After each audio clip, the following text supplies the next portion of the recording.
Pinagsisigawan ng mga kaanak at taga-suporta ni Denise Cornejo ang aktor na si Vong Navarro sa Quezon City Prosecutor's Office kanina. Naroon din si Roxanne Cabanyero na nag-aakusa rin ng rape laban sa aktor. Humarap kanina si Navarro sa pagdinig para sa kinakaharap niyang reklamong rape na inihain naman ng isang stunt woman. Makibalita tayo kay Salima Refran.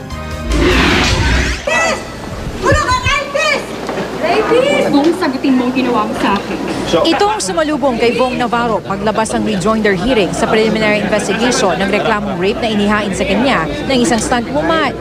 Pinagsisigawan siya ng lola ni Denise Cornejo. Ang isa pa umanong biktima niyang si Roxanne Cabanyero pinilit namang makalapit sa aktor. Tinitigan niya ng masama si Navarro at sinabihang panagutan ang ginawa sa kanya. Pagkatapos nito, binato ni Cabanyero ng kanyang sunglasses si Navarro. Hindi tinamaan si Navarro na bantay sarado ng kanyang security. Nakayuko lamang ito at hindi na nagsalita pa. Si Cabanyero umalis at saka umiyak. He's very emotional right now. Nauna rito ang tiyuhin ni Cornejo na kasagutan pang abogado ni Navarro dahil sa suot na t-shirt na may mga katagang Justice for Rape Victims, Jail the Serial Rapist.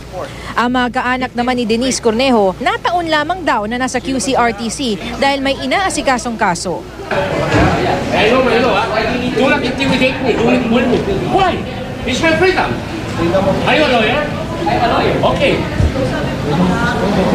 You should know your law if you're a lawyer. Pero hindi sila nakasalang kanina sa preliminary investigation, kundi ang stunt woman na nakatrabaho ni Navarro na hinalay din umano niya. Sa unang pagkakataon, nakita ng media ang stunt woman na kasamang kanyang abogado. Personal na nagpunta si Navarro kay Prosecutor Nilda Ordoño para panumpaan ang kanyang rejoinder affidavit. Pinagharap sila ng stunt woman para sa ilang clarificatory questions. Tensyonado raw ang sitwasyon sa loob ng kwarto. Matapos lumabas ni Navarro, umalis na rin ang stunt woman at hindi nagbigay ng pahayag sa media. Salima Refran, GMA News.